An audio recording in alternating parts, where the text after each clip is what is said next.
আল্লাহ তাআলা সেই দিন মুসলমানরা মুমিনরা বলবে ওয়ালাকিন্নাকুম ফাতানতু আনফুসাকুম, তোমাদের আত্মাটাকে কেবলমাত্র একটু সময়ের জন্য ধোঁকায় ফেলে দিয়েছিলে, একটু সময়ের জন্য তোমরা কেবলমাত্র ফালাইয়া দিয়েছিলে। নাম্বার 2, ওয়াতারাব্বাসতুম, এরপরে তোমরা সেখানে ডুবে গিয়েছিলে, অভ্যস্ত হয়ে গেছিলে। এরপরে তুমি অপেক্ষা শুরু করে দিলে। কেমন অপেক্ষা? হুজুর আপনি এত কষ্ট করে বললেন, আমিও ভালো মনে করেছি আসলেই নামাজ পড়ার প্রয়োজন আছে, আসলেই হুজুর দান সাদকার প্রয়োজন আছে, আসলেই হুজুর যাকাত দেওয়ার প্রয়োজন আছে, কিন্তু একটু তো এখনো সময় মাত্র কম, আর একটু বয়স বেড়ে লোক, আমার 40 বছর যেদিন থেকে হবে ওই দিনই আমি একদম ভালো হয়ে যাব। এরকম মুসলমান আমাদের দেশে আছে না নাই? আর কি অবস্থা দেখেন, কি বলতেছে, এতক্ষণ বলেছিল এই একবার করেই ফিরে আসব, এবার বলতেছে আমি একটু বয়স বাড়ি হয়ে লোক ফিরে আসব, এখন পর্যন্ত বিবাহ করি নাই, এখন পর্যন্ত নাতি নাতনির মুখ দেখি নাই, এর মধ্যেই আপনি বলেন দাড়ি রাখার জন্য। হুজুর এটা তো পারা যাবে না, সম্ভব নয়, একটু ভারী হোক, একটু বয়সটা হোক, এখন টাকা পয়সা কেবলমাত্র হলো, এখনই বলেন হজ করার জন্য, একটু বুড়া হই, একটু ধাপ হোক নিজের মধ্যে, এরপরে না হয় হজ করব। এরকম লোক খুঁজে পাওয়া যায় কি যায় না? আবার বলেন হুজুর আপনি চিন্তা করেন না, আগামী বছরই 41 দিনের একটা চিল্লা মাইর একদম ভালো হয়ে যাব, আছে না নাই? হুজুর আপনি বড় কথা বললেন না, আগামী বছর আমি চিন্তা করছি আমার স্ত্রীকে নিয়ে একসাথে হজে যাব, ওই হজ থেকে যে ফিরে আসব ঘর থেকে আর বের হব না, ঘন্টা দিয়ে ঘরের মধ্যে বসে থাকবো। এরকম লোক আছে না নাই? অপেক্ষা শুরু করে দিলাম, ভালো হব হয়, ভালো হব ভালো আর হওয়া হলো কি ভাই? ও যুবক ভাইরা একটু মনোযোগ দিয়ে চিন্তা করে দেখেন, একটু হৃদয়কে প্রশ্ন করে দেখেন। ও হৃদয়, ও আমার মন, ও আমার আত্মা, হতে হতে তো অনেক কিছুই দেখে ফেললাম, বয়সটা তো অনেক কিছুই দেখে ফেললাম, এই 2 নজর দিয়ে এমন কোন জিনিস নাই দেখো নাই। এই বর্তমান যুগের চাকচিক্যময় পরিবেশে জন্মগ্রহণ করার পরে নানান কিছু চোখ দিয়ে দেখেছো, নানান কিছু তোমার অন্তর দিয়ে তুমি করেছো, নানান কিছু তোমার হাত দ্বারা হয়েছে। এবার একটু মনোযোগ দিয়ে চিন্তা করো, এখনো কি তোমার সময় হয় নাই? এভাবে যদি তুমি এখনো বলো সময় হয় নাই, বলতে বলতে তোমার সময় পার হয়ে যাবে, এই আসল সময় আর তুমি কোনোদিন ফিরে পাবে না, ঠিক কিনা? একজন যুবক নামাজ পড়তেছে, তার পাশে বসে একজন মুরব্বী নামাজ পড়ে, দুজনই নামাজ পড়ে, দুজনই সিজদা দেয়। আল্লাহ রাসূল বলেন ওই মুরব্বীর নামাজের চেয়ে 40 গুণ সওয়াব যে ব্যক্তির বেশি হয় তিনি হলেন যুবক। আসল সময় তো এইটা, আর আসল সময়টাকে তুমি বলতেছো এখনো সময় হয়নি। আল্লাহ নবী জিবরাইল আমিনকে জিজ্ঞাসা করেছিল, ভাই জিবরাইল তোমার চোখের নজর কতদূর? জিবরাইল আমিন বলেছিল, ইয়া রাসূলুল্লাহ ওই আসমান থেকে আল্লাহ কত ফোঁটা বৃষ্টি জমিনে বর্ষণ করেন, কত ফোঁটা বৃষ্টি আল্লাহর জমিনে পড়ে, ওই প্রতিটি ফোঁটা আমি জিবরাইল একটা একটা করে গুনতে পারি, এত দূর আমার চোখের নজর। এ জিবরাইল এত কিছু তুমি দেখো, তুমি কি দেখো না? ইয়া রাসূলুল্লাহ, ইয়া হাবিবাল্লাহ আমি এত কিছু দেখতে পাই, তবে একটা জিনিস আমার চোখের দৃষ্টিতে ধরে না, একটা জিনিস আমি চোখের দৃষ্টিতে দেখতে পাই না। আপনার যুবক উম্মত যখন আল্লাহর কদমে সিজদা দেয়, মাথাটাকে ঝুঁকায়া যখন বলে সুবহানা রাব্বিয়াল আলা, সুবহানা রাব্বিয়াল আলা, সুবহানা রাব্বিয়াল আলা বলে যখন আল্লাহর কাছে তার মস্তক অবনত করে দেয়, আমার আল্লাহ তার আমলনামায় কত সওয়াব কত নেকি লিখে দেয়, আমি জিবরাইল দেখতে পাই না। তাহলে চিন্তা করে দেখেন যুবক ভাই, আসল সময় এইটা, ঠিক কিনা? আসল সময় এটা, যুবক ভাই, সেটাই আসল সময়। আমি একটু যুবকদের নিয়ে ওয়াজ করি, মনে হয় বুড়ারা একটু কষ্ট পাচ্ছেন, তাই না? আমি যুবক তো, এই জন্য ভালোবাসা মায়াটা একটু যুবকদের জন্য একটু বেশি থাকে, এই জন্য যুবকদের নিয়ে কথা বলি। আপনারা কষ্ট পাচ্ছেন? আপনাদের ডেট প্রায় শেষ হয়ে যাচ্ছে, আপনাদের এখন রিটায়ার্ড সময়, আপনারা এখন রিটায়ার্ডের সময়। আর যুবক যারা এখন, তাদের সময় এখন। যুবকেরা, বাংলার প্রত্যেক যুবক যদি তাদের হৃদয় ইসলাম গ্রহণ করে নেয়, এরপরে যদি তারা মাঠে নামে, এরপরে যদি তারা মাঠে নেমে শাহবাগীদের বিরুদ্ধে একটা হুঙ্কার মারে, শাহবাগীদের হৃদয় ভেঙে তসনস হতে বাধ্য, ঠিক কিনা বলায়? শুধু শাহবাগী নয়, বাংলা করি, মন্ত্রী হলো, এ ভাই এখন পর্যন্ত রাষ্ট্রপতি হতে পারলাম না, যাই একটু রাষ্ট্রপতি হই। কত আকাঙ্ক্ষা, দুনিয়ার সব আকাঙ্ক্ষার মধ্যে এমন ভাবে গ্রাস করে নিয়েছে। আল্লাহ তাআলা সেটাই বলেছে যে বান্দারে ওয়াগররাতকুমুল আমানিয়ু, যে তুমি মিথ্যা দুনিয়ার আকাঙ্ক্ষার মধ্যে তুমি পড়েছিলে। এরপরে হাত্তা জা আমরুল্লাহ,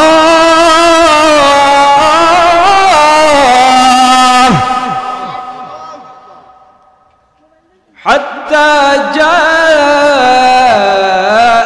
আমরুল্লাহি ওয়া গররাকুম বিল্লাহিল গরুর।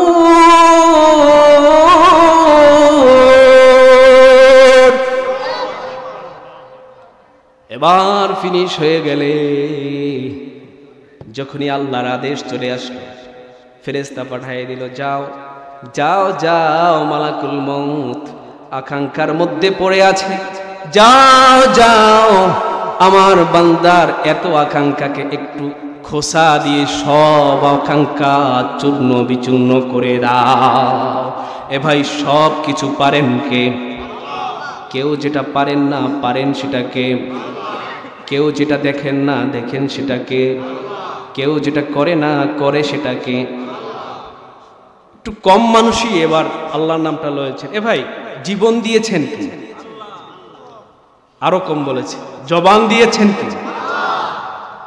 আল্লাহর দেওয়া জীবন দিয়ে, আল্লাহর দেওয়া জবান দিয়ে আল্লাহর নাম বলবেন, এত কার্পণ্যতা কি আসার কথা?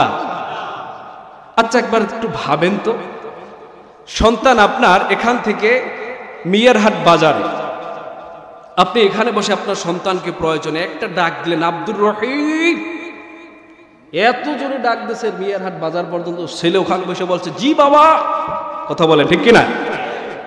এরকম অনেকটাই আমরা চিল্লাইছি না?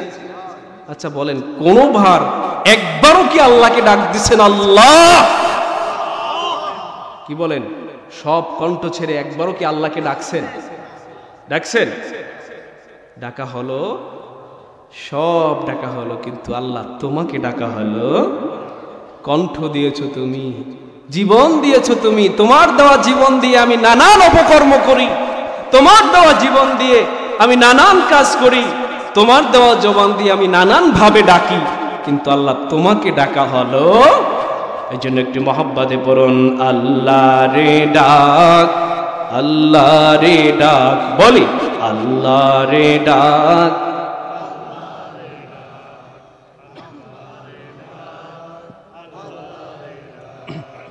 আল্লাহ রে ডাক।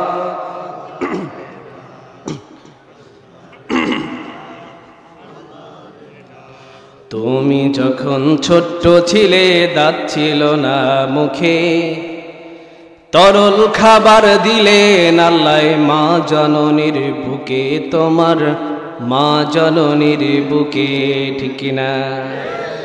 চিন্তা করেন, গভীরভাবে চিন্তা করেন, মুখে দাঁত নাই, হাড্ডি খাইতে পারবে না, ভাত চাপায় খাইতে পারবে না, তরল খাবার দেশে কই? মায়ের বুকে। সুবহানাল্লাহ। একটু চিন্তা করে দেখেন, আমরা দুনিয়ার মধ্যে যত পেরেশানি, যা কিছু করি শুধু খাওয়ার জন্য, ঠিক কিনা? এই খাওয়ার জন্য যে এত চিন্তা করি, কিন্তু খাবারের প্ল্যান করেন কে? আপনি একবার ভাবেন, আপনি যখন মায়ের পেটে ছিলেন, তখন খাবারের রাস্তা ছিল কয়টা? একটা। কয়টা? এক রাস্তা দিয়ে আপনাকে ক্ষুধা নিবারণ করা হতো। যখন মায়ের পেটে আসলেন, পেটের থেকে যখন বাহিরে আসলেন, ওই খাবার দিয়ে আপনাকে আল্লাহ আর আপনাকে কষ্ট দিতে চায় না। এবার আল্লাহ তাআলা খাবারের রাস্তা খুলে দিলেন কয়টা? মায়ের বুকে কয়টা? একটা বন্ধ হয়েছে, খুলছে কয়টা? দুইটা। কয়টা? মায়ের বুকের দুইটা স্থান শিশুর জন্য মুক্ত হয়ে গেল। বন্ধ হয় একটা, খুলে কয়টা? দুইটা। আবার 2.5 বছর হয়ে গেল, আর না, মায়ের দুধ আর খাওয়া যাবে না। এবার তোমার মুখে নূতন নূতন স্বাদ হয়েছে, রুচি হয়েছে, একটু গরুর মাংস খেতে হবে। কি বলে? একটু কোরমা পোলাও খেতে হবে, একটু ভালো জালো খেতে হবে। এজন্য তোমার নানান ধরনের চিন্তা। এবার আর দুইটা রাস্তা দিয়ে হবে না, আল্লাহ পাক রব্বুল আলামিন রাস্তা তৈরি করে দিলেন 4টা। কয়টা? মুখের ভিতরে 4টা স্থান দিয়ে দিলেন, জিহ্বা, দাঁত, হালাক, কইলবা, 4টা তৈরি করে দিলেন। বান্দা একটা বন্ধ করলাম, 2টা খুলে দিলাম। তোর জন্য 2টা বন্ধ করে দিলাম, 4টা খুলে দিলাম। আরো জোরে। রিজিকের ব্যবস্থা করেন কে? খাবারের রাস্তা খুলে দেয় কে? 4টা খুলে দিস। এবার ভালো করে লক্ষ্য করো বান্দা, এই যে 4টা তোমার জন্য খুলে দিলাম, এই 4টা জিনিস করতে গিয়ে যদি তুমি অন্যায় কাজ না করো, কোনো মানুষের হক যদি তুমি মেরে না খাও, কোনো মানুষের অবৈধভাবে তার থেকে যদি তুমি টাকা পয়সা ছিনতাই না করো, কোনোভাবে যদি তুমি ইসলামের অমঙ্গলতা, ইসলাম থেকে সরে গিয়ে তুমি কোনো কাজ যদি না করো, আল্লাহ তাআলা বলে দেন, আল্লাযী খালাকাল মাউতা ওয়াল হায়াতা লিয়াবলুয়াকুম আইয়ুকুম আহসানু আমালা। বান্দারে, এই আমি আল্লাহ তাআলা তোমাকে মৃত্যু এবং জীবন, মৃত্যু কেন আগে বললেন? মৃত্যু আগে বলার কারণ হলো মানুষ একের পর এক মৃত্যুই হচ্ছে। কি বলেন, ঠিক কিনা? এই জীবনটা অনেক পরে পাইছি ভাই।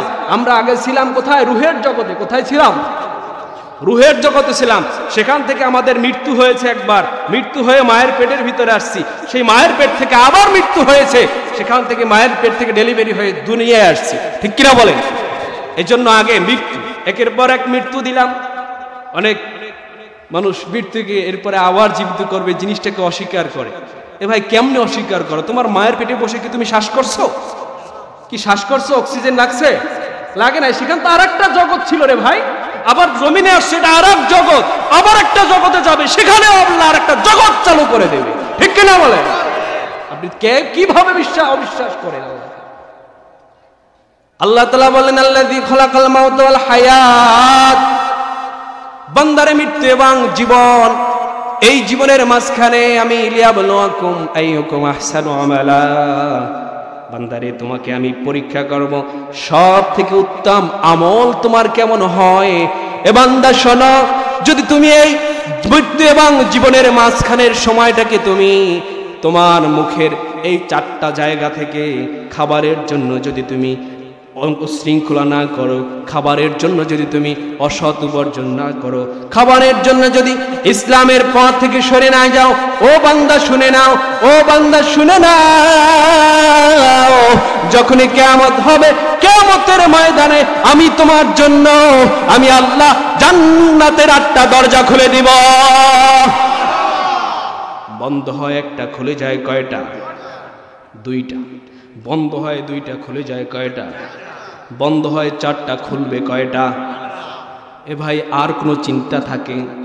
যিনি সৃষ্টি করেছেন রিজিকের ব্যবস্থাও তিনি। তাহলে আমার এত কষ্ট, আমার এত পেরেশানি কেন রে ভাই? কেন আমাকে অন্যায় করে এরপর উপার্জন করতে হবে? কেন আমাকে ঘুষের সাথে ঘুষের টাকা আমাকে নিতে হবে? কেন আমাকে সুদের টাকা আনতে হবে? কাকে খাওয়াবেন কিয়ামতের ময়দানে? আপনি যাকে খাওয়াচ্ছেন এই অন্যায়ভাবে উপার্জন করে, তাকে আপনি জিজ্ঞাসা করেন, আদরের বাবা, আমার আদরের কন্যা, ও আমার মেয়ে, আমি সুদের টাকা এনে তারপরে তোমাকে আমি খাওয়াচ্ছি, আমি ঘুষের টাকা এনে তোমাকে আমি খাওয়াই, আমি পরের হক নষ্ট করে আমি তোমাদেরকে খাওয়াই।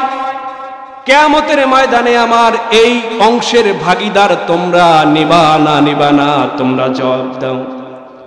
দুনিয়ায় বসে সকল সন্তান জবাব দিয়ে দেবে, কেউ আমরা তোমার এই অন্যায়ের ভাগীদার হব না।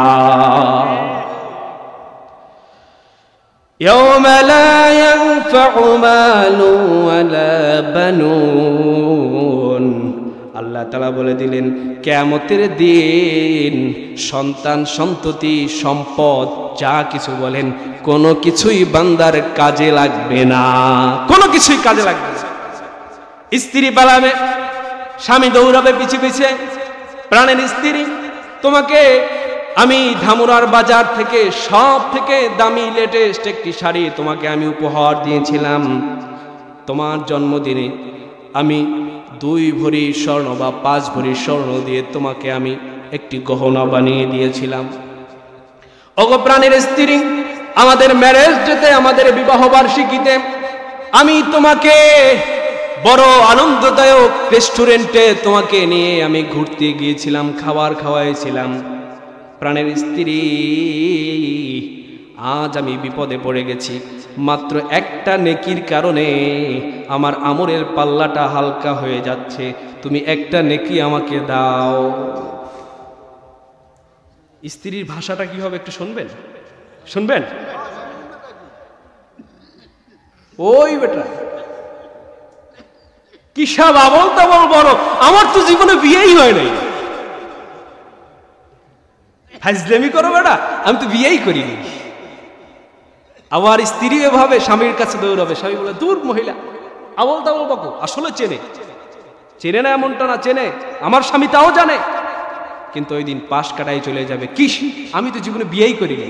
সন্তান বাবার কাছে যাবে, কিসের সন্তান বেটা, আমি বিয়ে না করলে সন্তান আসলো কোথা থেকে? খাড়ার উপরে পল্লি, এই বলছে খাড়ার উপরে পল্লি নিয়ে যাবে, ওই সময় আপনার পল্লির কি হবে? এজন্য ভাইরা আমার গভীর মনোযোগ দিয়ে একটু বোঝার চেষ্টা করেন, কিয়ামতের ময়দানটা আপনার কন্ট্রোলে হবে না ভাই।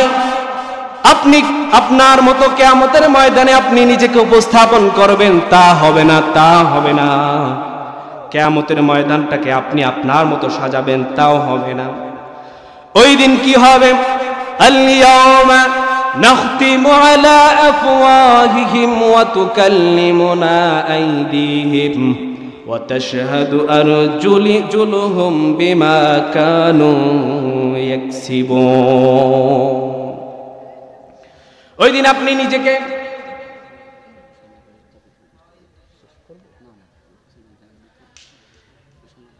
পিছনের ভাইদেরকে একটু কষ্ট দেব, কষ্ট পাবেন একদিন, একটু কষ্ট পান, সামনের দিকে চলে আসেন। কে আসবেন? একটু ফাঁকা জায়গাটা পূরণ করেন। ফাঁকা জায়গায় কে বসে? এই অস্ত আপনারা জানেন কে বসে? 2টা জায়গা খালি রাখতে নাই, বলবো। একটা হলো কোরআনের মজলিস, যেখানে কোরআনের আলোচনা করা হয়, ওই জায়গা খালি রাখলে শয়তান বসে। আর একটা জায়গা, যারা বিয়ে করো নাই ওরা শুইল না, যারা বিয়ে করো নাই ওটা চুপ থাকো, কানটাকে একটু নীরব রাখো। বিবাহ করার পরে স্বামী স্ত্রী 2 জনের মাঝখানে ফাঁকা থাকলে ও জায়গায় শয়তান বসে যায়। তাহলে এই 2টা জায়গা ফাঁকা রাখা যাবে কি? রাখা যাবে? একটু ফাঁকা জায়গা থেকে একটু পূরণ করে বসে। ওই দিন কিয়ামত এমন হবে, কিয়ামতের ময়দানটা এমন হবে, বান্দা তুমি তোমার মতো ইচ্ছা মতো তুমি কথা বলবা। দুনিয়ায় বসে তোমার ফাফরের জ্বালায় টেকতে পারতাম না, তোমার কথার ফাফরে মসজিদে গিয়েও শান্তিতে বসতে পারতাম না, ঠিক কিনা বলেন? কথার ফাফরে ইমাম সাহেব নামাজ পড়াইতে ঠিক মতো পারে না। ইমাম সাহেব একটু নামাজ আস্তে আস্তে পড়ান, এত জোরে পড়ান লাগে নাকি? এত লম্বা সূরা লওয়া লাগে নাকি? ইমাম সাহেব শুক্রবার দিন এত লম্বা আলোচনা করেন কেন? 1:30টায় নামাজ আপনি 10 মিনিট আগে শেষ করবেন না? আপনাদের এলাকায় নাই। আবার সব জায়গায় আর কি আলেম দেখলেই আর কি গায়ে শরীরের মধ্যে একটা ঝাড়া মারে, কথার পাওয়ার ছুটে যায়, ঝাঁঝালো মারা শুরু করে দেয়, নিজের মধ্যে একটা ভাব দেখায় যে কত বড় ভাব, আমি মাস্তান, বড় কিছু হয়ে গেল। কিন্তু মাস্তানদের মাস্তানি দুনিয়ায়ও চলে না, আর কিয়ামতের ময়দানেও চলবে। ওই দিন তোমার মতো তুমি মাস্তানি করতে পারবা না, ওই দিন তোমার মতো তুমি চাপাবাজি করতে পারবা না।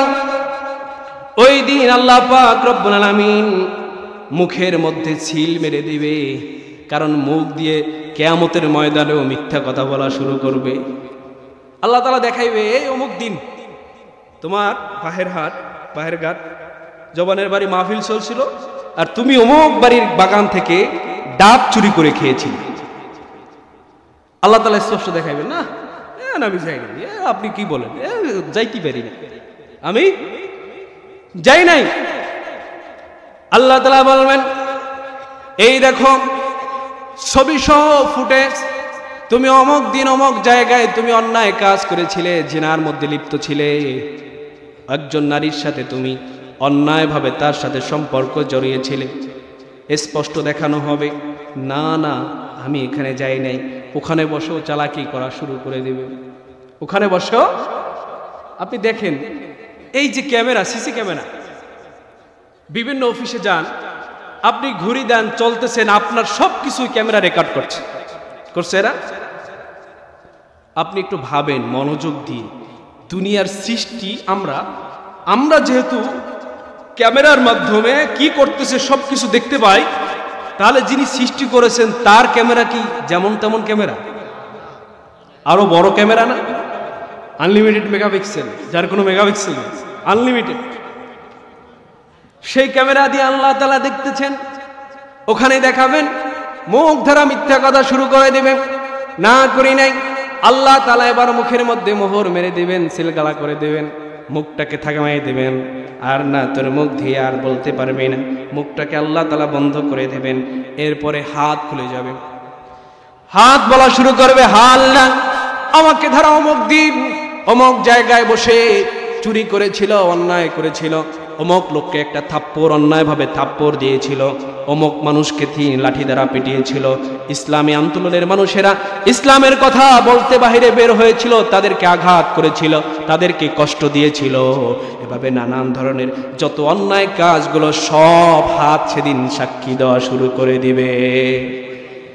আপনি পালছেন এই হাতটাকে ভাই, আজকে আসার সময় গ্লিসারিন লোশন মেখে আসছেন, ঠিক কিনা? অথবা কিছু না থাকলে ঘরে সরিষার তেল মেখে আসছেন, কথা বলেন ঠিক কিনা? বড় যত্ন করেন, ময়লা একটু লাগলেই সাবান দেন, 2 বার 3 বার 7 বারও দেন।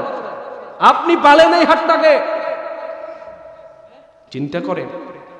আপনার পাও, যেই পাওটাকে আপনি এত আদর যত্ন করে গুছায়া আসন দিয়া বসছেন যাতে ঠান্ডা না লাগে, কাদার মধ্যে বসেন নাই যাতে কাদা ময়লা না লাগে, এত আদর করতেছেন আপনার পাওটাকে, ওই পাওটা সেদিন সাক্ষ্য দেবে আপনার বিরুদ্ধে, হা আল্লাহ আমার দ্বারা হেঁটে হেঁটে ওই জায়গায় গিয়েছিল। এ ভাই, গভীর মনোযোগ দিয়ে একটু ভালো করে লক্ষ্য করেন।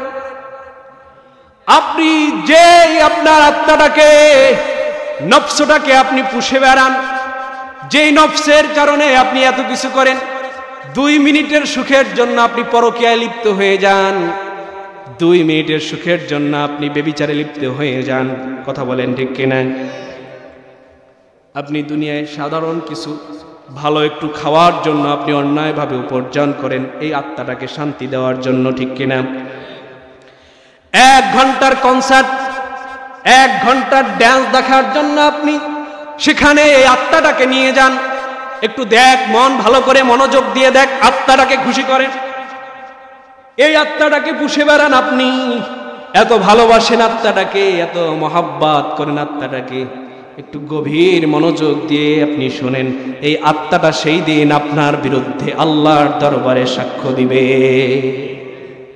কাকে খাওয়াচ্ছে? দুধ কেলা দিয়ে কাজা খুশি, হ্যাঁ, আমার বিরুদ্ধে একটা সাক্ষী দিবি, এখন 5টায় ভেঙে ফেলেন, কি পারবেন? সাহস আছে?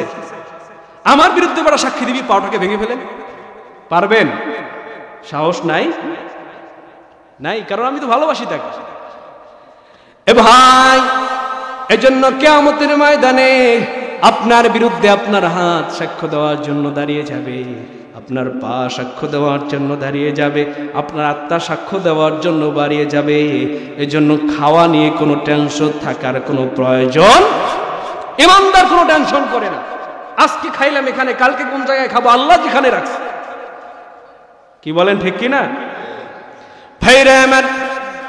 যে কথা বলতেছিলাম, তুমি যখন ছোট্ট ছিলে, দাঁত ছিল না মুখে, তরল খাবার দিলেন আল্লাহ মা জননীর বুকে, তোমার মা জননীর বুকে।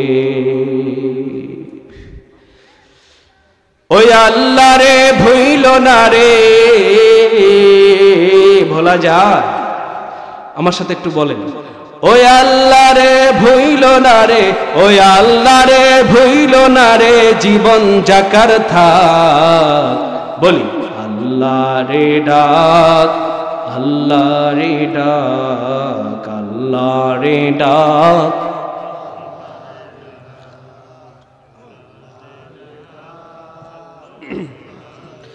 যখন তোমার কেউ ছিল না, তখনও ছিলেন তিনি। কেউ ছিল? মায়ের পেটে 10 মাস 10 দিন গর্ভে ছিলাম, মার খাওয়ানোর কোনো শক্তি ছিল? বাবার খাওয়ানোর শক্তি ছিল? কে ছিল? যখন তোমার কেউ ছিল না, তখনও ছিলেন তিনি। এখন তোমার সব হয়েছে, পর হয়েছেন তিনি রে, পর হয়েছেন তিনি। ঠিক কিনা? সব আছে। হুজুর সকালবেলা ঘুম থেকে 8টার সময় উঠেই দেখি নাস্তা খেয়ে নেই, বের হয়ে যাই আড্ডা দিয়ে, দুপুরবেলা ঘরে আসলেই দেখি খাবার খেয়ে নেই। কথা বলেন, ঠিক কিনা?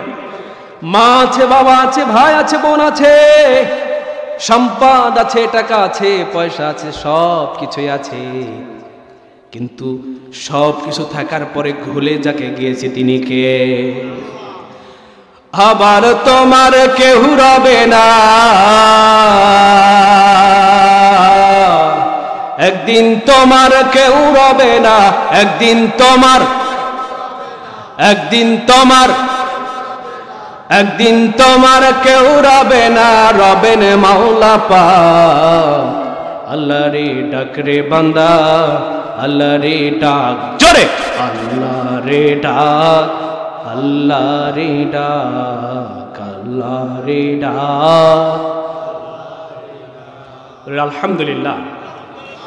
অতএব ভাইরা আমার, আল্লাহ তাআলা এবার বললেন, বান্দা শোনো, সব আকাঙ্ক্ষার অবসান আমি আল্লাহ তাআলা তৈরি করার জন্য তোমাকে মালাকুল মাউত যখন তোমার কাছে পাঠিয়ে দিলাম, যখন মালাকুল মাউত তোমার কাছে চলে আসলো, আল্লাহর আদেশ যখন তোমার কাছে জারি হয়ে গেল, তখন তোমার অবস্থা এমন হয়ে গেল যে হায় হায়, এটা কি অবস্থা হলো, হায় হায়, হায় হায়, কেমন হলো, কেমন হলো আমার এত আশা। আপনি তাকিয়ে দেখেন, কত মানুষ কত আশা আকাঙ্ক্ষা দুনিয়ায় রেখে কবরে যায়, ঠিক কিনা? আশার কোনো শেষ হয় না। আমার একটা আশা, আমি অমুক কিছু করব, অমুক কিছু করব, সব আশা রেখে যায়। পটুয়াখালীতে আমি একটা মসজিদের খতিব ছিলাম, অনেকদিন পরে মনে পড়ে গেল কথাটা। ওই মসজিদে খতিব থাকাকালীন আমার একজন মুসল্লি আমাকে এসে বলল, হুজুর, আমি আমার ঘরটাকে ছাদ দিয়ে তৈরি করেছি, সন্তান একটা বিদেশে থাকে, টাকা এনে আমি আমার ঘরটাকে বড় যত্ন করে অনেক টাকা খরচ করে একটা ছাদ দিয়েছি, আমার এর মধ্যে একটাই কেবলমাত্র আশা। জিজ্ঞাসা করলাম, কিসের আশা আপনার? আমার একটা আকাঙ্ক্ষা হলো, আমার একটা কন্যা সন্তান আছে, আমার একটা মেয়ে আছে, আমি চাই আমার মেয়েটাকে যেদিন বিবাহ দেব, আমার মেয়ের বিবাহের অনুষ্ঠানটা আমি আমার ছাদে বসে করব। কোথায় বসে করবে? ছাদে বসে করবে। এই কথা বলার মাত্র কিছুদিন পরে লোকটা দুনিয়া থেকে বিদায় হয়ে কবরে চলে গেল। জানাজার সামনে দাঁড়ায় সন্তান বুক ভাসিয়ে কাঁদতেছে আর বলতেছে, আমার বাবা আমাকে বলেছিল, সন্তান বিদেশ থাকো, টাকা পাঠাও, আমার ইচ্ছা আমার একটা ছাদ দিয়ে বাড়ি করব, মেয়েটাকে ছাদের উপরে বসে মেয়েটার জন্য বিবাহের আয়োজন করব। আমার বাবার ইচ্ছা পূরণ করার জন্য বাড়ির ছাদ করলাম, কিন্তু মূল আকাঙ্ক্ষা বোনের বিবাহ ছাদের উপরে বসে করবে, এই অনুষ্ঠান আর করতে পারে না। কিভাবে অনেক সবারই কিছু না কিছু আকাঙ্ক্ষা থাকে কি থাকে না? আল্লাহ তাআলা বললেন, বান্দারে সব আকাঙ্ক্ষা চূর্ণ বিচূর্ণ করে দেওয়া হবে, দুনিয়ার সব মায়া ভালোবাসা চূর্ণ বিচূর্ণ হয়ে যাবে, সব ভালোবাসা ভেঙে চুরে চূর্ণ বিচূর্ণ করে দিয়ে কবরে যখন আসবে, কেউ কারোর জন্য আর কোনো মহাব্বত থাকবে, কারোর জন্য কোনো মহাব্বত থাকবে না। নফসি নফসি নফসি, কিয়ামতের ময়দানের একটাই স্লোগান, নফসি নফসি নফসি। এজন্য ভাইরা আমার, আত্মাকে পরিশুদ্ধ করতে হবে। আত্মাকে যদি পরিশুদ্ধ করা হয়, আত্মাটাকে যদি পরিশুদ্ধতা লাভ করা হয়, তাহলে মরণটা কেমন হবে আল্লাহ তাআলা তাও বলে দিলেন।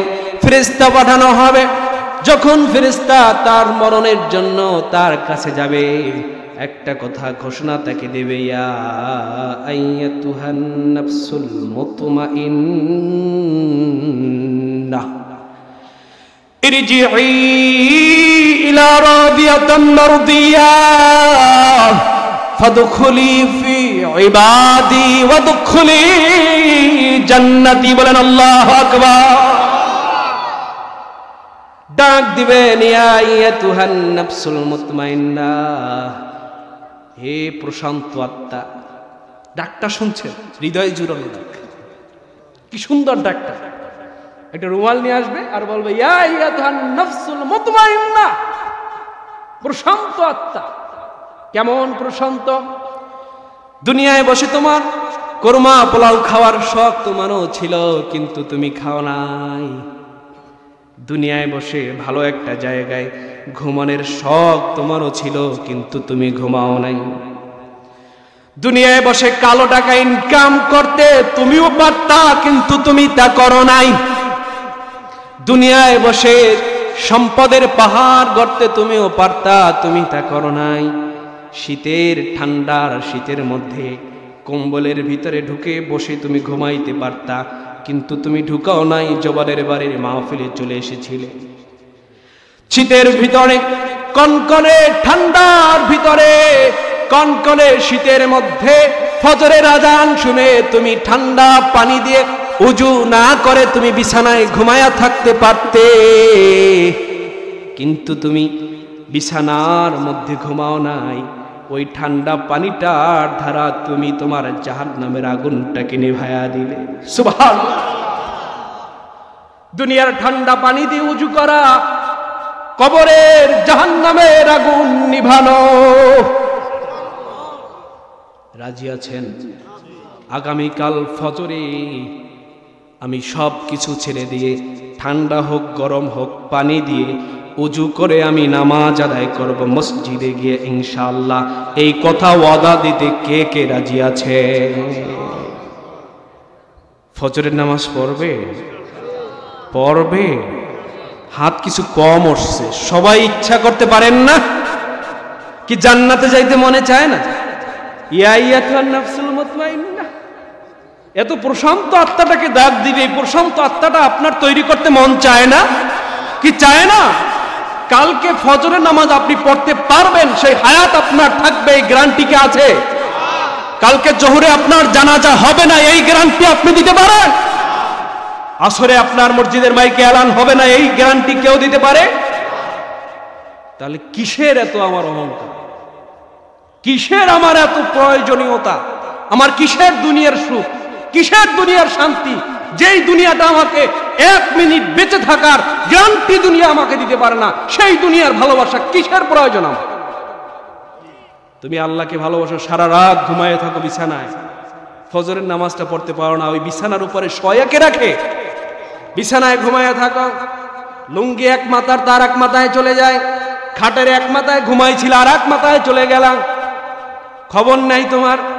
এই ছোট্ট একটা খাটের মধ্যে তুমি এক মাথা থেকে আর এক মাথায় গড়াইলা, কিন্তু এই খাট থেকে তোমাকে নিচে কে ফালায় নাই সেইটা তুমি একবারও চিন্তা করলা না। এই খাটটা থেকে তুমি পরেও যাইতে পারতা। এখান থেকে যদি ওই জায়গায় যাওয়া যায়, ওখান থেকে পরে যাওয়া যায় না? ওখান থেকে নিচে কে ফালাইলো না তোমাকে? এ ভাই, সারা রাত ঘুমাইলা, খাট থেকে নিচে তোমাকে আল্লাহ ফালাইলো না। ওই আল্লাহর কদমে ফজরের আজান যখন হয়, আসসালাতু খায়রুম মিনান নাওম, ঘুমের চেয়ে নামাজ ভালো। আর তুমি ল্যাপটাকে টান দিয়ে মুড়া দিয়ে বলো ঘুম হলো নামাজের চেয়ে আরো অনেক মজা। কেমনে পারো? একটু কি হৃদয় তোমাকে বাঁধে না? একটু কি বাঁধলো না যে আল্লাহ তোমাকে সারা রাত ঘুমের ব্যবস্থা করে দিল? নীরব ঘুমাচ্ছ, সূর্যের আলো নাই, শনশন শব্দ নাই, উপরের ছাদ ভেঙে নিচে পড়ে গেল না, উপরের টিন ভেঙে নিচে পড়ে গেল না, আসমান ভেঙে নিচে পড়ে গেল না, কিয়ামত হলো না, তুমি আজান শুনতে পাইলা। এই শুকরিয়া তোমার কেন নাই? কেন তুমি বোঝো না? কারণ বুঝের অভাব, মানার অভাব না। মুতমাইন্না, হে প্রশান্ত আত্মা, এত কষ্ট করেছো, নিজের আত্মাটাকে এত সেভ রেখেছো। বেগানা নারী চোখের সামনে দিয়ে হেঁটেছে, অর্ধুলাঙ্গ হয়ে হেঁটেছে, কিন্তু চোখকে তুমি কখনো বেগানা নারীর জন্য তুমি চোখকে প্রস্তুত করো নাই। বেগানা নারী আছে না নাই? আপনাদের অঞ্চলে নাই? বাজারের মধ্যে, হাটে ঘাটে যেখানে যান সেখানেই নারীদের আড্ডাখানা। সব জায়গায় নারীদের আড্ডাখানা ছাড়া কিছুই পাবে না। পর্দার সাথে আসলে সেটা একটা ভিন্ন কথা থাকে, কিন্তু পর্দা ছাড়া, আর মুসলমান পর্দা ছাড়া থাকবে, এটা কেমন করে হয়? এটা কি মানায়? এটা কি সহ্য করার মতো? বলেন, আমার কথাই কষ্ট হচ্ছে? হুজুর আজকেই আসছেন, আর বুঝি এই ধামুরো আসেন? কি বলেন? এমন ওয়াজ করছেন হুজুর, আসছেন আইলি মজদুর প্রেমখানি, একটা বাড়ি মারতেন, ইসুফ জুলেখার প্রেমখানি টান দিতেন, চলে যাইতেন, হাদিয়ে ভরপুর পকেটে দিয়ে দিতাম। মাশাআল্লাহ হুজুরের বয়ান, ঘুমের মধ্যে কানটাকে চাইপে ধরে আহ কি টান মারছে রে। কি বলেন, ঠিক কিনা? সকালবেলা চা খায় আর বলে উফ হুজুরে আজকে ওয়াজ যা করছে কাফাই দিছে বেটা। এরকম হুজুর বেটা সব জায়গায় আনবি। কি বলেন, ঠিক কিনা? আর কিন্তু আমার কালকে চার দোকানে ইচ্ছু অবশ্যই বলবো এই হুজুর আর খবরদার ধামরার আশপাশে বুঝিয়ে আনো। দুইজন মহিলা মার্কেটে গেছে, পেট পিট জ্বলা কইরা। এখন দোকানদার মনে করছে যে দেখতে তো ভালোই দামি দামি মনে হয়, একটু অফার করে দেখি, ম্যাডাম চা খাবেন? একজন বলল যে না, চা খাবো না ভাই, নফল রোজা রাখছি, দোয়া করেন যেন পেট থেকে আব্দুল কাদের জিলানী হয়। দ্বিতীয়ত আরেকজন নারীকে বললেন ঠিক আছে তাহলে উনি খাবেন না, ওনার জন্য এক কাপ চার ব্যবস্থা করি। বলে যে না, আমার জন্য করবেন না, আমিও নফল রোজা রাখছি, দোয়া করবেন যেন রাবেয়া বসরি হয়। এখন বলেন এদের পেট থেকে কি আব্দুল কাদের জিলানী আর রাবেয়া বসরি হবে না ডিপজল হবে? এদের পেট থেকে কি এরকম ভালো মানুষ আশা করা যায়? এদের পেট থেকে খারাপ মানুষই জন্ম নেবে। সম্মানিত ভাইরা আমার, কি ছেড়ে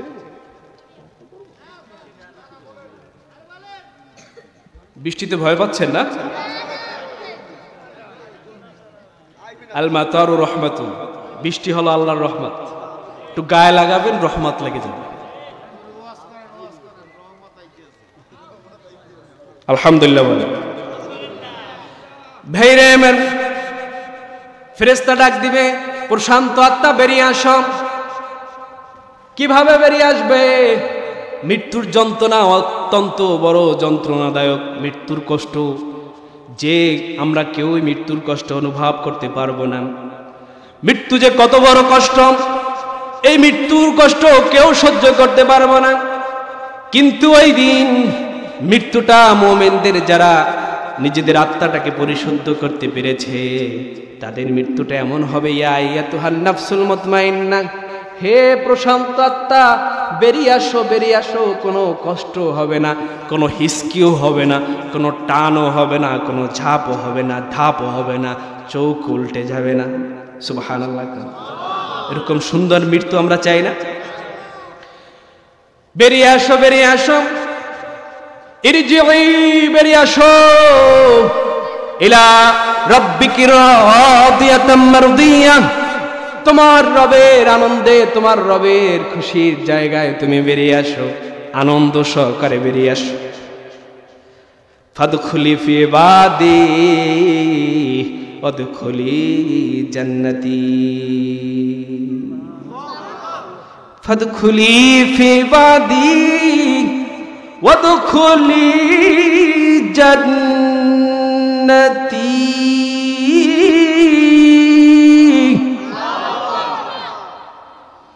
তোমার বন্দেগীর পাওয়ার,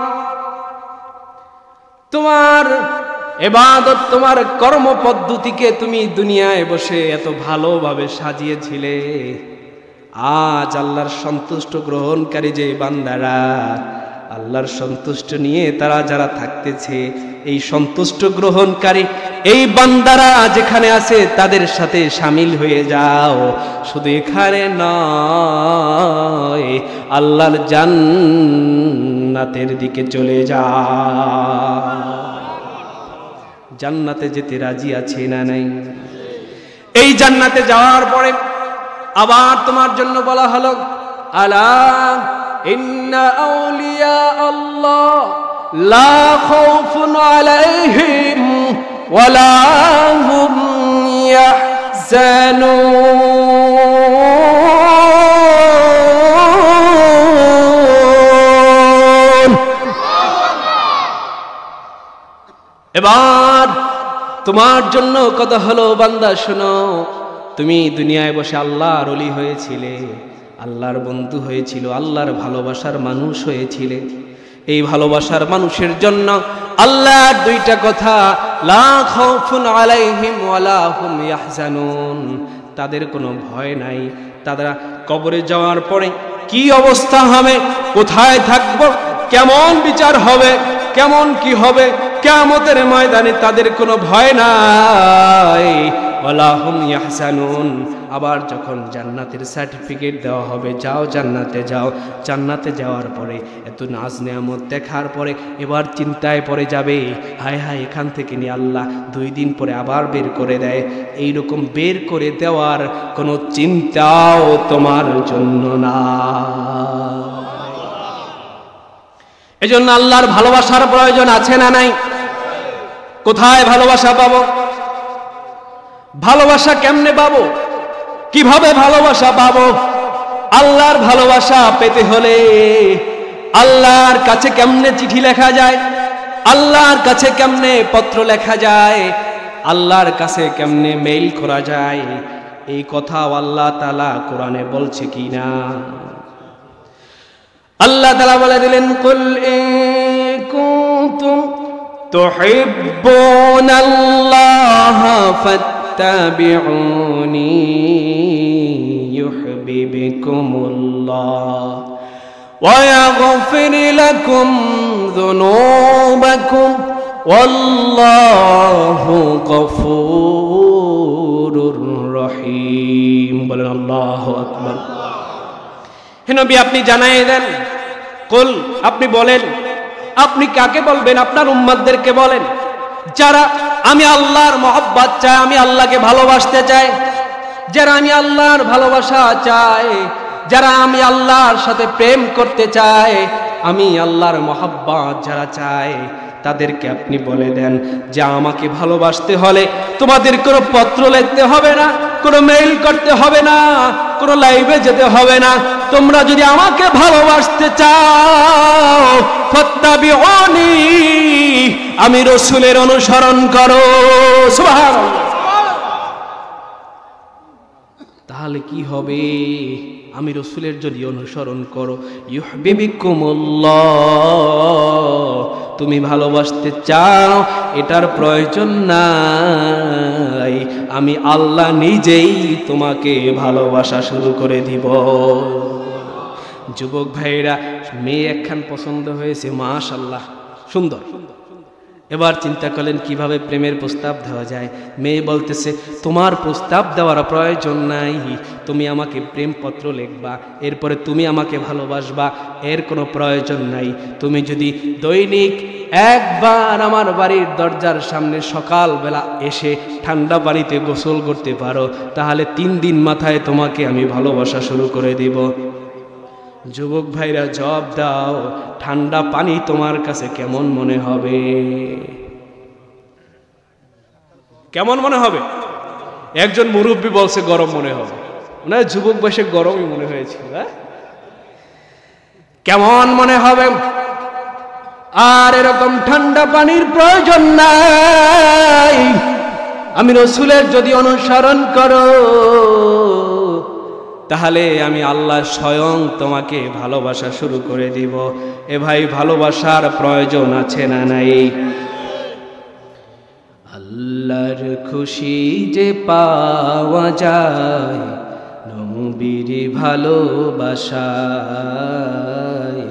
নবীর ভালোবাসায়, ঠিক কিনা? নবীকে মোরা ভালোবাসে, নবীকে মোরা ভালোবাসে, আল্লাহকে পাওয়ার আশায়, আল্লাহর খুশি যে পাওয়া যায় নবীর ভালোবাসায়, ঠিক কিনা? মুর্দা পাথর কালিমা পড়ে নবীর হুকুমে, বৃক্ষ রাজি ঝুঁকে পড়ে নবীর কদমে, ঠিক কিনা বলেন? একদিন আবু জাহেল হাতটা মুঠ করে, ভাতিজা বলো আমার হাতের মুঠোয় কি? যদি বলতে পারো আমার হাতের মুঠোয় কি আছে তাহলে মনে করে দেব চাচা তুমি একজন পয়গম্বর। ও ভাতিজা, আর যদি বলতে না পারো আমার হাতের মুঠোয় কি আছে, মনে করব তুমি একজন বাটপার। বলেন না নাউজ। আবু জাহেল হাত ধরে দাঁড়ানো, রাসূল বলতেছেন চাচা আপকো চাচা কুছ কুছ চাচা কা হো যা। চাচা একটু হাতটা আপনার ভিতরে তো রাখছেন, ওই যা আপনি হাতের মধ্যে রাখছেন ওটা যদি আমার কালিমা পড়ে তাহলে কেমন হয়? চাইলাম জল পাইলাম শরবত। চাচা মনে করতেছেন আরো শোনায় সব, আমার হাতের ভিতরে যেটা আছে এটা যদি কালিমা পড়ে তাইলে তো মনে করে দেবো তোমরা চাচা নই, পারলে বলা। বলতে হলো না, হাতের মধ্য থেকে বলে উঠল লা ইলাহা ইল্লাল্লাহ মুহাম্মাদুর রাসূলুল্লাহ সাল্লাল্লাহু। যে মুর্দা পাথর কালিমা পড়ে নবীর হুকুমে, বৃক্ষ রাজি ঝুঁকে পড়ে নবীর কদমে, বনের পাশি পশু পাখি সবাই, বনের পশু পাখি সবাই নবীকে সালাম জানায়। আল্লাহর খুশি যে পাওয়া যায় নবীর ভালোবাসায়, নবীর ভালোবাসায়, ঠিক কিনা বলেন? লা ইউমিনু আহাদুকুম হাত্তা কুনা আব্বা ইলাইহি মিন ওয়ালিদিহি ওয়া ওয়ালাদিহি ওয়ান নাসি আজমাইন। ও উম্মত শুনে নাও, শুনে নাও, লা ইউমিনু আহাদুকুম, না না তোমরা ততক্ষণ পর্যন্ত ঈমানদার হলে না, হাত্তা কুনা হাব্বা ইলাই, যতক্ষণ না পর্যন্ত তোমার ভালোবাসার স্তরটা তোমার মিন ওয়ালিদিহি ওয়া ওয়ালাদিহি ওয়ান নাসি আজমাইন, তোমার স্ত্রী পুত্র, তোমার সন্তান, তোমার মা, তোমার বাবা, তোমার দুনিয়ার সব কিছুর চেয়ে যতক্ষণ না পর্যন্ত আমি রসুলকে বেশি মহাব্বত না করবে ততক্ষণ পর্যন্ত তুমি ঈমানদার না। কার কথা? রসুলের কথা। কার কথা? তাহলে সবকিছুর চেয়ে ভালোবাসতে হবে কাকে? ফাত্তাবিউনি ইউহিব্বুকুমুল্লাহ। তাহলে আমি আল্লাহ তাকে ভালোবেসে নেব। শুধু কি তাকে ভালোবাসবো এমনটাই নয়, ওয়াগফির লাকুম, ওগো নবী আপনি জানায়ে দেন আপনার অনুসরণ করার আগে বান্দা অনেক ভুল করেছিল, অনেক গুনাহ করেছিল, অনেক পাপ করেছিল। একটা ঘটনা বলবো নি, রাগ করবেন?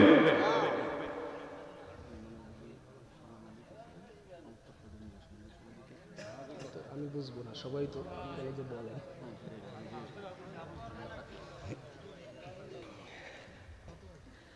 আল্লাহর নবীজির সামনে একজন সাহাবী গুনগুন করে কাঁদছেন, চোখের পানি ছেড়ে দিয়ে কাঁদতেছেন। ইয়া রাসূলুল্লাহ, ইয়া হাবিবাল্লাহ, আপনার একজন সাহাবী মাথা নিচু দিয়ে গুনগুন করে কাঁদতেছে, রাসূল তাকিয়ে দেখতেছেন। সাহাবী আমার এমন জোরে জোরে কাঁদতেছে, তার বুক ভেজে যাচ্ছে, দাড়ি ভেজে যাচ্ছে। মাথা জাগাও সাহাবী, কেন কাঁদো, কেন কাঁদো? জাগিয়ে দেখলেন যে দাহিয়াতুল কলবি। মাথা জাগানোর পরে চেহারার দিকে তাকায় দেখতেছেন এত অজস্র ধারায় কেঁদেছে, নাক মুখ পানিতে ভরে গেল। রাসূল বলতেছেন, কেন কাঁদো? ইয়া রাসূলুল্লাহ, আমি এমনও অন্যায় করেছি, এমনও পাপ আমি করেছি, জানি আমার আল্লাহ মনে হয় আমার গুনাহগুলোকে মাফ করবে না। আল্লাহ রাসূল বললেন, দাহিয়াতুল কলবি, এমন কি পাপ করেছো যে পাপের কথা তুমি বলো আল্লাহ মাফ করবে না? দাহিয়াতুল কলবি বললেন, ইয়া রাসূলুল্লাহ, ইয়া হাবিবাল্লাহ, ইসলাম ধর্ম গ্রহণের আগে আমার স্ত্রী যখন অন্তঃসত্ত্বা, আমার স্ত্রীকে বলে আমি ব্যবসার উদ্দেশ্যে রওনা করেছিলাম। স্ত্রীকে বলেছিলাম, ওগো প্রাণের স্ত্রী, পেটের ভেতরে যে সন্তান আছে, যদি সন্তানটা পুত্র সন্তান হয় সাজায় গোজায় রেখে দেবে, বড় আদর করে লালন পালন করে বড় করবে। আর যদি কন্যা সন্তান হয় তাহলে তাকে জীবন্ত মাটিতে পুঁতে দিবে। বলো না নাউজুবিল্লাহ। এখন আর জীবন্ত পুঁতে দিতে না, কি বলেন ঠিক কিনা? কিন্তু পোতে একটা সিস্টেম। আগে আলট্রাসাউন্ড ছিল না, চেক করে দেখতো না যে ছেলে না মেয়ে। এখন একটা আধুনিক এমন যুগ হয়েছে, ঘন ঘন ডাক্তারের কাছে গিয়ে আলট্রাসাউন্ড করে দেখে ছেলে না মেয়ে। যদি দেখে মেয়ে, স্বামীর ভুরু কুচকে যায়, কি বলেন ঠিক কিনা? শাশুড়ির ভুরু কুচকে যায়, শ্বশুরের ভুরু কুচকে যায়। সব মানুষগুলো তখন ওই বউর আর যত্ন নেওয়া মনে করে না, বাধ্য হয়ে স্বামী গিয়ে তাকে অ্যাবর্শন করে ফেলে দেয়, ঠিক কিনা বলে? জীবন্ত দফনার্য জঘন্যতম পাপ। কিয়ামতের ময়দানে আল্লাহ বলবে, রূহ দে। যদি রূহ দিতে না বলো তাহলে জাহান্নামে চলে যাবে। এরকম অ্যাবর্শন করে ভারতে বেশি চলতেছে, আমাদের বাংলাদেশও আছে না নাই? সাবধান, আল্লাহ রাসূল বলেছেন, জান্নাতে আমার সাথে যেই ব্যক্তি থাকবে তার মধ্যে এক শ্রেণীর মানুষ হলো দুইটা কন্যা সন্তান লালন পালন করবে, যারা জান্নাতে আমার সাথে একসাথে থাকবে তারা। সুবহানাল্লাহ। কন্যা সন্তানের মর্যাদা দিয়েছেন ইসলাম, ঠিক কিনা বলেন? দাহিয়াতুল কলবি বললেন, ওগো রাসূল, আমার স্ত্রীকে বলার পরে আমি ব্যবসার জন্য চলে গেলাম, ব্যবসা করার কাজ থেকে ফিরে আসলাম। ফিরে এসে দেখতেছি একটা ফুটফুটে কন্যা সন্তান আমার চোখের সামনে দাঁড়ানো। স্ত্রীকে বললাম, সন্তানটা কার? স্ত্রী বলল, গো স্বামী, এই সন্তানটাই তোমার। দাহিয়াতুল কলবি বলল, গো স্ত্রী, তোমাকে না বললাম কন্যা সন্তান হলে জীবন্ত দাফন করে দিবে, কিন্তু তুমি কেন দাফন করে দিলে না? স্ত্রী বলল, স্বামী, 10 মাস 10 দিন সন্তানটাকে গর্ভে ধারণ করেছি। যখন সন্তানটা প্রসব করলাম, দেখলাম সন্তানের চোখ হুবহু আপনার চোখের মতো, সন্তানের ভুরু আপনার ভুরুর মতো, সন্তানের চেহারা আপনার চেহারার মতো, আঙুলগুলো আপনার আঙুলের মতো। বড় মায়ায় পড়ে গেলাম, আর দাফন দিতে পারলাম না। তাকে দেখেন, মনে হয় আপনি দাঁড়ানো। সুবহানাল্লাহ। দাহিয়াতুল কলবি রাসূলকে বলে, ইয়া রাসূলুল্লাহ, আমিও দেখলাম, মন জুড়ায় গেলাম। এবার চিন্তা করলাম মেয়েটাকে নিয়ে একটু ঘুরতে যাওয়া যাক।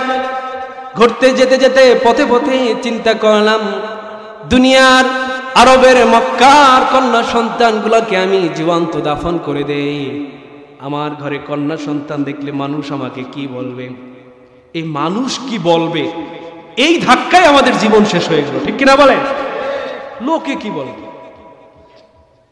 লোকে আমায় কি বলবে? এখন যদি দাড়ি রেখে দেয়, দূর, লোকে কি বলবে, একটু বুড়ো বুড়ো হয়েছে, এই লোকে কি বলবে, এই লোকে কি বলবে, এই কথায় আমরা আজকে পিছনে পড়ে আছি, ঠিক কিনা?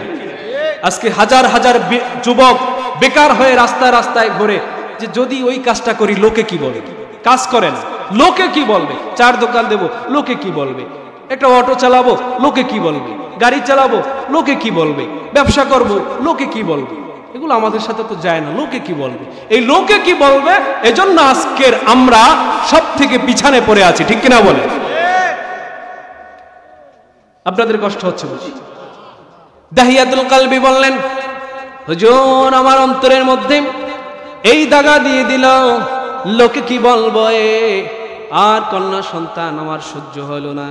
পাহাড়ের চূড়ায় চলে গেলাম, পাহাড়ের উপরে যাওয়ার পরে একটা গভীর গর্ত খনন করা শুরু করে দিলাম। হুজুর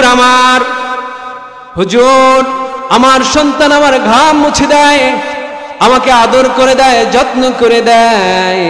বাবা তুমি এত কষ্ট কেন করো বাবা? নানান ধরনের কথা আমার সন্তান আমাকে বলে, কিন্তু আমি আমার সন্তানের কথা শুনি না। আমি মাটি খনন করতেছিলাম, এক সময় হঠাৎ করে আমার সন্তানটাকে কূপের ভিতরে ফেলে দিলাম। ইয়া রাসূলুল্লাহ, সন্তান আমার চিৎকার করে বলল, বাবা তোমার যদি আমাকে পছন্দ না হয় আমাকে যেথায় চলে যেতে বলবে, আমি চলে যাব, জীবনে তোমাকে আমার মুখ দেখাবো না। ওগো বাবা তুমি আমাকে হত্যা করবা বুঝি? ওগো বাবা জানে বাঁচায়া দাও, তোমাকে জীবনে আমি মুখ দেখাবো না। ইয়া রাসূলুল্লাহ আমি সহ্য করলাম না, হাতের ভিতরে পাথর দিয়ে আমার সন্তানের মাথার উপরে ছেড়ে দিলাম। আমার সন্তান দুনিয়া থেকে বিদায় হয়ে গেল। আল্লাহ রাসূল শুনে তার দাড়ি মোবারক ভিজে গেল, কাঁদতেছে। সাহাবীরা শুনে কাঁদতেছে। ওগো সাহাবীরা, এমন পাষাণ হৃদয় কি কোনো মানুষের হতে পারে? আল্লাহ রাসূল বললেন, ওগো দাহিয়াতুল কলবি, ইসলাম গ্রহণ করেছো, আমার আদর্শ মানা শুরু করছো, অনুগত শুরু করছো যদিন থেকে, পিছনের সব গুনাহ আল্লাহ মাফ করে দিয়েছে। সুবহানাল্লাহ। এই দাহিয়াতুল কলবির চেয়ে বড় গুনাহ হয়তো আমরা অনেকেই করি নাই।